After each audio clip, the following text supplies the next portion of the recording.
حسین کی پاک اماں کا لقب ہے بطول طاہرہ. طاہرہ بطول. بطول کافی تھا. اب جنہوں نے ساری زندگی خیبر خندق ہجرت کے ارد گرد ہی سفر کیا ہے اپنی زندگی کا، انہیں تو واقعی نہ مزہ آ رہا ہوگا نہ کچھ سمجھ آ رہی ہوگی کہ رضن پر بول کیا رہا ہے. جو علمی جواہر سمیٹنے کے فن سے واقف ہو میری آنکھوں میں آنکھیں رکھنا. بطول خود بشری عورت نہیں ہوتی، یہ صرف بطول نہیں، بطول طاہرہ مریم صرف بطول ہے. دیکھو جو مذہب ہے تم کسی کے عقیدے کو ناخن بھی نہ لگاؤ، لیکن اپنے عقیدے میں پہاڑ کی طرح راہ سے کھڑے رہو. اس میں شرمانے کی کیا بات ہے؟ ہر ایک کا اپنا عقیدہ ہے، کسی کے عقیدے پہ کیا پابندی ہے؟ اور یہ ہمارا عقیدہ خود ساختہ نہیں، معصوم ساختہ ہے.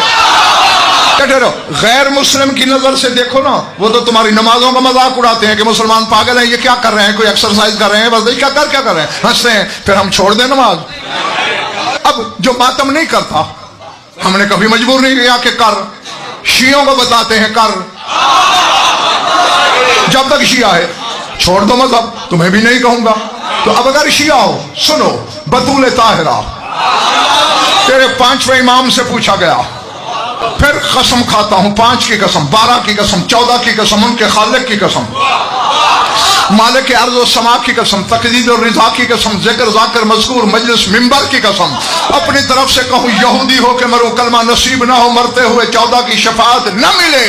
اتنی بڑی قسموں پر جو منبر سے کھائی ہیں، کوئی شیعہ ہونے کے باوجود شک کرے، پھر مجھے بھی اس میں شک ہے. ایک بندہ تیرے 5ویں امام سے پوچھ رہا ہے، لیما سمیت طاہرہ، مولا آپ کی پاک دادی کو طاہرہ کیوں کہتے ہیں؟ اب جس نے محمد و آل محمد کی حدیں مولوی کے کہنے سے بنانی ہیں وہ اٹھ جائے. جس نے مولا کا حکم سننا ہے وہ میرے آنکھوں پہ بھی قدم دے. مولا کیوں ہے طاہرہ؟ فرمایا لطہارتہا من کل رفث، میری پاک دادی ہر رفث سے پاک تھی. رفث کیا ہے؟ اگر بیٹھک دے رہا ہوتا کھل کے بات کرتا، مجلس ہے، میری مجبوری کو سمجھنا، اشارہ کروں گا اور انشاءاللہ سمجھ جاؤ گے، بس اشارہ. میں نے قرآن کھولا کہ اس سے پوچھو رفث کیا ہے.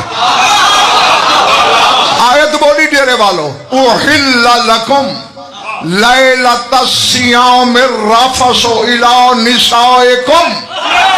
اللہ کہتے ہیں ماہ رمضان کے دنوں میں تو نہیں، رات میں تم رفث کر سکتے ہو، اپنی ازواج کو چھو سکتے ہو. کل ترجمے دیکھ کے آنا قرآن کے، سورہ بقرہ میں ہے. اگر غلط ترجمہ کر رہا ہوں صرف چٹ بھیج دینا کل ممبر پہ، اپنی زبان خود یہی کاٹ کے ممبر پہ رکھ کے نہ جاؤں میرے نطفے میں شک. رفث کا معنی ہے شوہر کا بیوی کو مس کرنا. اور آیت پڑھوں، الحج اشہر معلومات، اللہ کہتے ہیں حج کے مہینے معلوم ہیں.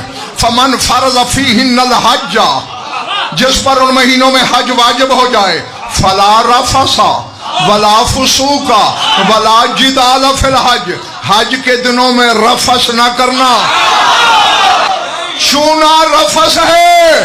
اور امام کہہ رہا ہے لطہارتہا من کل رفث، میری دادی ہر رفث سے پاک تھی.